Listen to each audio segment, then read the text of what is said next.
Ya, kata Habib Umar ya, mikir sedikit. Kenapa kok kamu sampai ngayal? Rendahkan egomu, ya. Rendahkan egomu, minta maaf. Jangan lihat karena fulannya, jangan lihat karena keburukannya, tapi lihat saya mau nyambung hubungan dengan Allah. Saya tidak mau ditolak amalnya sama Allah. Saya tidak mau dilaknat sama Allah. Saya tidak mau dibutakan sama Allah. Saya tidak mau ditulikan sama Allah Subhanahu wa taala. Gara-gara itu, bukan gara-gara yang lain.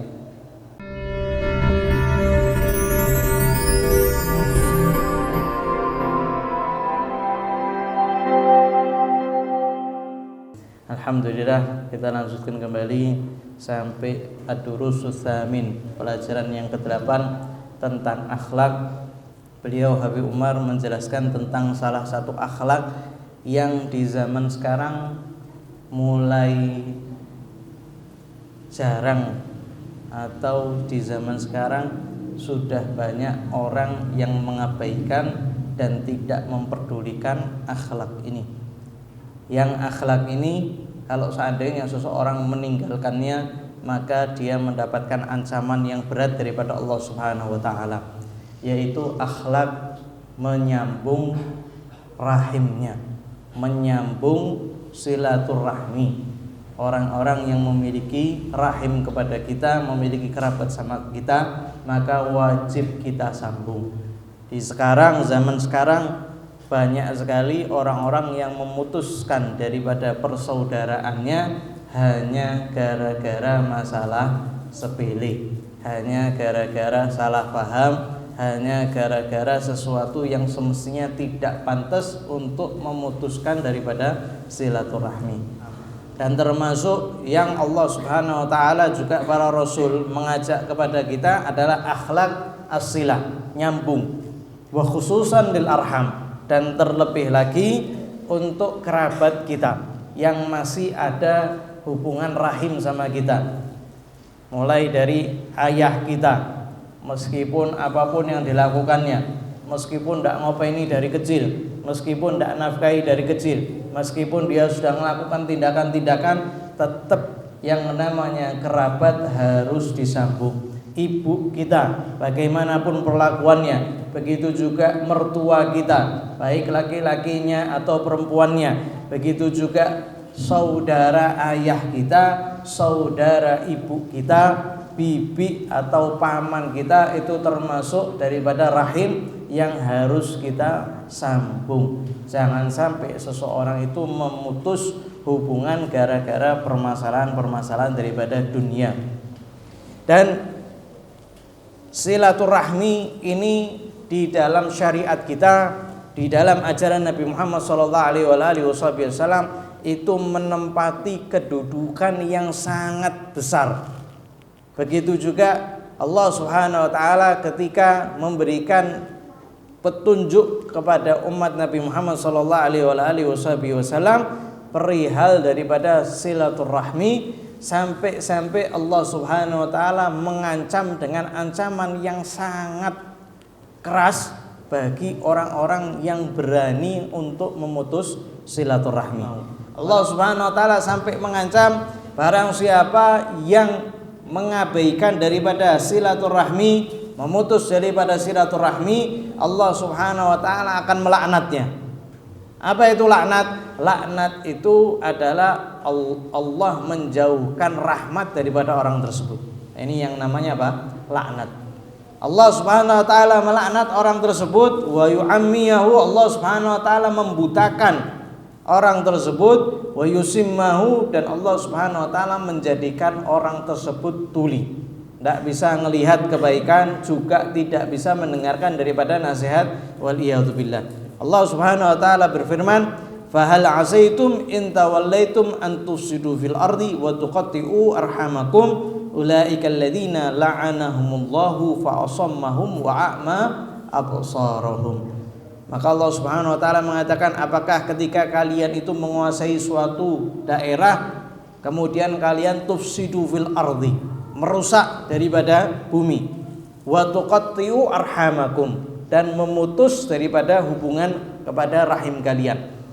Kemudian Allah mengatakan, ulaika, orang itu, Orang-orang yang mana? Orang-orang yang merusak di atas muka bumi dan orang-orang yang memutus daripada silaturahmi. Ulaikal ladzina la'anahumullah. Mereka adalah orang-orang yang dilaknat oleh Allah Subhanahu wa taala.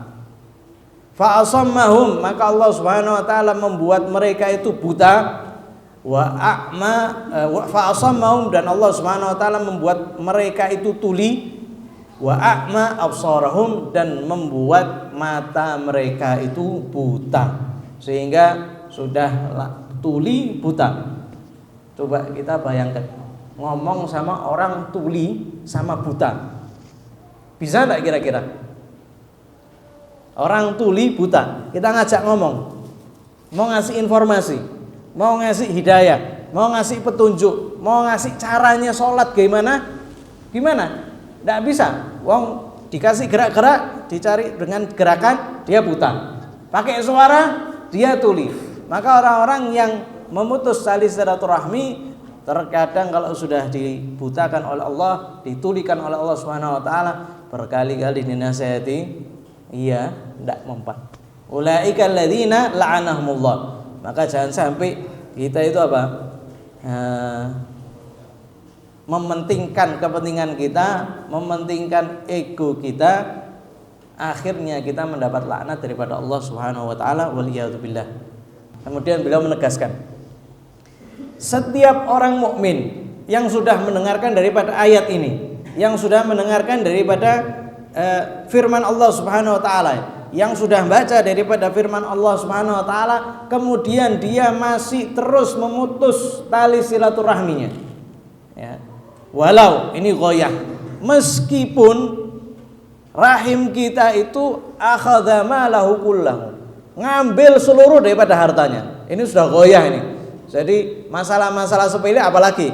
Ini kata Habib Umar, kalau seandainya kerabat kita ngambil daripada seluruh harta kita, maka seorang mukmin tidak punya alasan untuk memutus tali silaturahmi. Jadi sudah pol ini. Ya, jadi masalah-masalah yang di bawahnya, ya biasanya yang memutus tali silaturahmi itu ya tidak sampai kerabatnya ngambil hartanya semua, tidak nyampe. Paling sebagian rebutan daripada harta, rebutan daripada kekuasaan, rebutan waris dan lain sebagainya. Kata beliau, kalau seandainya dia memutus tali silaturahmi, ya maka dia termasuk orang yang dijauhkan rahmatnya daripada Allah Subhanahu wa taala, dijauhkan rahmat daripada Allah Subhanahu wa taala. Walau kana malu dunya bima fiha. Dikasih lagi ghayah sama Habib Umar, kalau seandainya dia punya harta dan hartanya itu dunia seisinya, kemudian diambil sama rahimnya, maka seorang mukmin tidak punya alasan untuk memutus daripada kerabatnya. Setelah dengar firman Allah Subhanahu wa taala ini, maka dia tidak akan mampu untuk terus-menerus memutus hubungan dengan kerabatnya. In huwa illa ghurur, ya itu semuanya hanya apa? Hanya tipuan yang iblis menipu mereka supaya mereka itu terjauh daripada rahmatnya Allah Subhanahu wa taala, waliyadzubillah. Sehingga kalau seandainya seorang masih memutus hubungan silaturahmi, maka datang, maka minta maaf. Kenapa? Karena hukumannya itu sangat amat berat, ya, hukumannya sangat amat berat. Al-Quran sudah ngancam, masih belum cukup. Di hadis Nabi Muhammad SAW juga diriwayatkan ancaman yang sangat berat. Di dalam hadis Nabi Muhammad SAW, beliau mengatakan sesungguhnya rahim itu bergantungan di tiang-tiang arsy. Kemudian rahim ini mengatakan kepada Allah Subhanahu wa taala, ya Allah, makam ini meminta perlindungan kepada Engkau minal qati'ah, daripada pemutusan silaturahmi. Jadi rahim ini minta tolong sama Allah Subhanahu wa taala, isti'adzah, ya Allah, saya meminta perlindungan kepada Engkau daripada pemutusan silaturahmi. Maka Allah Subhanahu wa taala jawab, wahai rahim, tidakkah kamu ridha dengan keputusanku bahwasanya man wasalaki, barang siapa yang menyambung hubungan dengan engkau, wasaltuh, maka aku akan nyambung dengan dia. Wa man qata'aki, dan barang siapa yang memutus hubungan dengan engkau, qata'tuhu, maka aku memutus hubungan dengannya. Artinya ketika seorang itu memutus hubungan dengan kerabatnya, baik ayahnya, ibunya, bibinya, pamannya, maka artinya dia pun juga memutus hubungan dengan Allah Subhanahu wa ta'ala. Kalau seandainya Allah sudah putus hubungan dengan dia, kira-kira dapat manfaat apa di dunia? Kira-kira dia dapat keuntungan apa? Kira-kira dia itu mendapatkan kebaikan apa kalau seandainya Allah Subhanahu wa ta'ala sudah mutus hubungan dengan dia? Bagaimanapun dia usahakan, dia mau mendapatkan kebaikan, maka tidak pernah akan dapat. Allah sudah mutus sama dia, ya. Allah sudah mutus sama dia. Wa ana antir rahim wa ana rahman, engkau adalah rahim, wa ana rahman, dan aku adalah ar-rahman. Syaqaqtu laki isman min ismi, saya itu ngambilkan namamu bagian daripada namaku.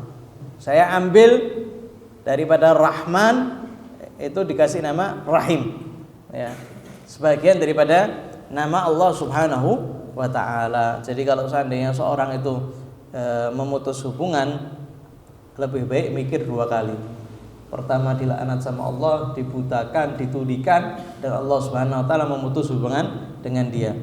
Jadi ayat ini juga mengatakan, dan orang-orang yang membatalkan daripada janji Allah Subhanahu wa ta'ala setelah mereka itu mengambil janji daripada Allah Subhanahu wa ta'ala, wa yaqta'una ma amarallahu bi, dan mereka itu memutus sesuatu yang Allah Subhanahu wa ta'ala perintahkan untuk menyambung, ayu salat wa yufsiduna fil ard, dan mereka itu merusak di atas muka bumi, ulaika lahumul la'nah wa lahum su'udan, mereka mendapatkan laknat daripada Allah, dan di akhirat mereka mendapatkan tempat kembali yang apa? Yang buruk, su'udar, tempat yang buruk. Nah, keburukan di dunia sama keburukan di akhirat ini beda jauh. Seorang itu bisa nahan keburukan di dunia, itu bisa untuk ditahan. Capeknya dunia itu masih bisa ditahan. Tapi kalau sudah dibuat capek sama Allah di akhirat, maka tidak ada yang bisa nahan. Dikasih capek sama Allah Subhanahu wa ta'ala, maka ditanya sama Allah, apakah kamu pernah mendapatkan nikmat wahai hambaku? Maka dia bakal mengatakan, aku tidak pernah dapatkan nikmat. Padahal di dunia dikasih harta luar biasa, dikasih nikmat luar biasa, dikasih sehat, dicelupkan sedikit ke neraka, waliyadzubillah, sudah lupa itu semuanya. Begitu juga orang-orang yang berusaha untuk sabar. Di dunia ini capek-capek, di dunia ini kesel, di dunia ini dia ngerasakan pahitnya dunia. Tapi nanti ketika dikasih nikmat sama Allah Subhanahu wa ta'ala di akhirat, maka seorang hamba akan mengatakan, ya Allah, saya tidak pernah merasakan sengsara sama sekali daripada nikmatnya surga.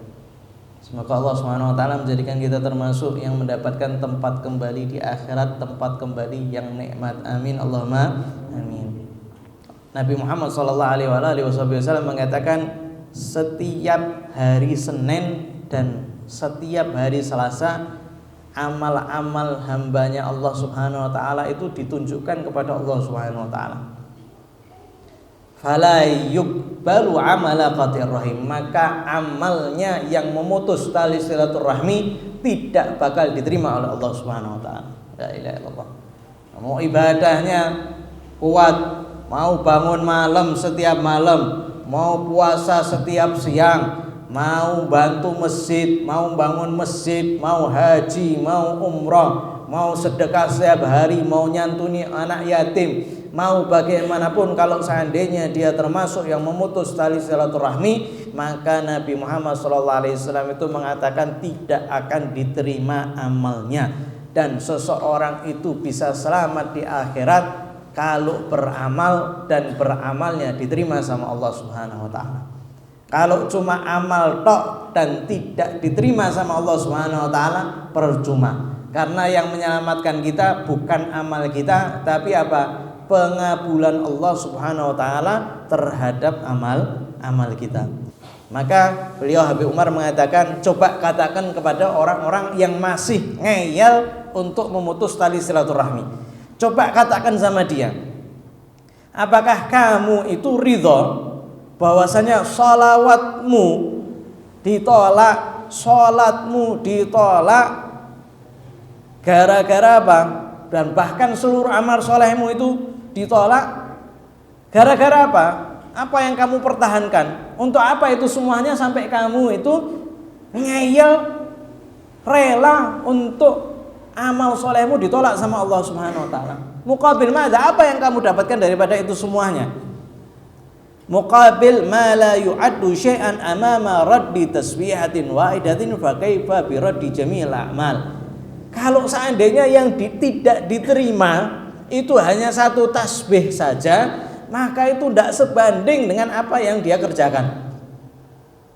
Kalau seandainya dia berantem gara-gara untuk apa? Harta, maka harta seluruh dunia ini kalau dibandingkan dengan satu tasbih pahalanya, maka tidak sebanding sama sekali. Bagaimana kamu rela seluruh daripada amal solehmu ditolak oleh Allah Subhanahu wa taala?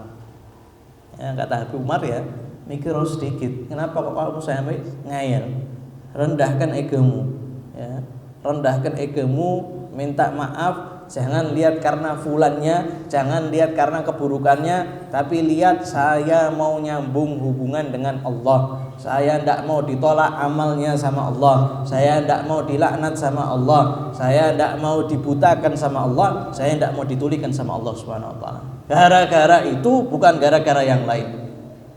Karena manusia memang dijadikan oleh Allah Subhanahu wa taala cobaan bagi manusianya yang lain. Memang Allah Subhanahu wa taala memang menciptakan seperti itu, ya, untuk menguji kita. Mau ndak kita mengorbankan ego kita karena Allah Subhanahu wa taala? Mau ndak kita ngelawan diri kita yang pegel sama kerabat kita, yang sudah enek sama kerabat kita, yang sudah ndak suka sama kerabat kita? Mau ndak itu semuanya dilawan untuk mendapatkan ridha Allah Subhanahu wa taala? Allah Subhanahu wa taala punya keputusan yang tidak akan berubah. Daripada kita ngeyel, kita bakal celaka, lebih baik apa? Nurut dengan keputusan Allah Subhanahu wa taala, hukum Allah Subhanahu wa taala, dan Allah Subhanahu wa taala akan membaziri kita dengan rahmatnya Allah Subhanahu wa taala.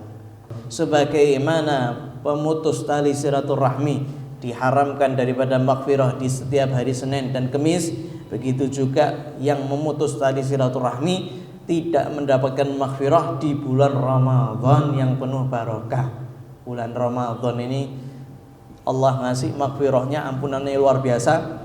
Yang memutus tali silaturahmi tidak dapat sama sekali.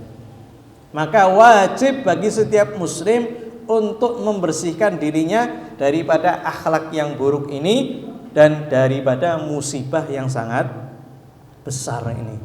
Sambung hubungan dan jadilah engkau termasuk yang mendapatkan derajat yang tinggi, yaitu derajat apa? Muwasalah, nyambung tali silaturahmi. Bagaimana? Nabi Muhammad SAW menjelaskan, laisal wasil bil mukafi, bukan termasuk orang yang nyambung silaturahmi itu dengan apa? Dengan mukafi. Mukafi itu apa? Jadi kalau kerabatnya baik, kita baiki. Kalau kerabatnya nganteri makanan, kita baris nganteri makanan. Kalau kerabatnya ngasih kabar, ya dia baru ngasih kabar. Kalau kerabatnya bantu, ya dia bantu. Kata Nabi Muhammad SAW, bukan itu yang dimaksud menyambung tali silaturahmi. Itu gampang. Kalau hubungannya baik-baik saja, itu gampang untuk menjalin hubungan. Tapi kata Nabi Muhammad SAW, walakinal wasil, akan tapi penyambung silaturahmi adalah yang kalau seandainya kerabatnya memutus hubungan dengan dia nyambung. Ini namanya menyambung silaturahmi. Kerabat kita ini marah sama kita, tidak mau nyapa kita, tidak mau hubungan sama kita, tidak mau bergaul sama kita, setiap kita datang ditolak. Itu yang namanya menyambung silaturahmi. Kita datangi, kita buat ridho orang tersebut, kita minta maaf. Ini yang namanya apa? Menyambung tali silaturahmi. Tapi kalau sama-sama, Ustadz dia dulu kok yang mutus, ya terus kamu mutus juga, ya sama. Itu sama minjamben, dua-duanya mutus silaturahmi. Yang sana mutus, kamu juga mutus. Nyambung bagaimana? Sana mutus, kamu sambung. Ini namanya apa? Menyambung tali silaturahmi. Orang yang menyambung silaturahmi ketika rahimnya itu menyikapi dengan keburukan, maka dia menyikapi dengan apa? Menyikapi dengan kebaikan.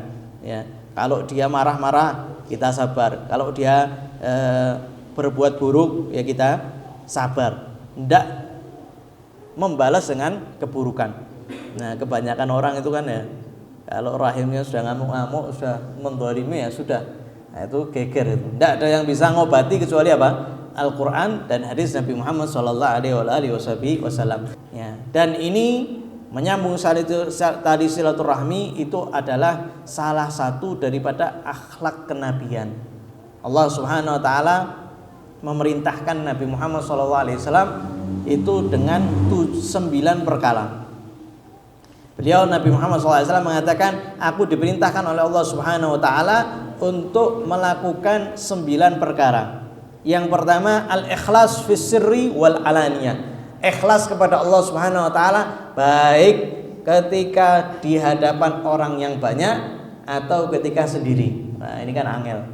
Ya, beramal soleh ketika sendiri sama beramal soleh ketika banyak orang itu berbeda ya.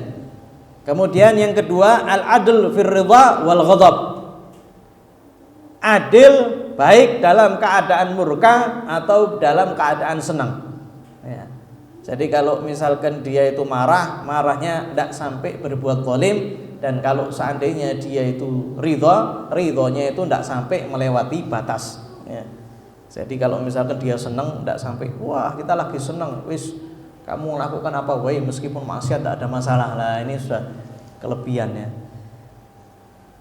Adil ya, ketika menyikapi suatu masalah baik dalam keadaan murka atau dalam keadaan dia ridha. Wal qasdu fil ghina wal faqr, dan tengah-tengah ketika dia miskin atau ketika dia kaya. Iktisad ya, pertengahan, tidak glamor juga, kalau miskin tidak menunjukkan daripada kefakirannya. Wa an a'fuwa amman zalamani, dan aku diperintahkan untuk memaafkan siapapun yang mendolimiku. Wa asila man qata'ani, dan aku diperintahkan, kata Nabi, untuk menyambung siapapun daripada rahimku yang memutus hubungan denganku. Wa a'ta man haramani, dan aku diperintahkan untuk memberi siapa yang tidak memberi kepadaku. Ya. Yang tidak ngasih sama aku malah disuruh ngasih, yang tidak mau ngasih malah disuruh ngasih. Wa an yakuna samti fikran, dan aku diperintahkan oleh Allah, diamku adalah sebagai sebuah tafakkur. Wa nutqi dzikran, dan ucapanku adalah zikir.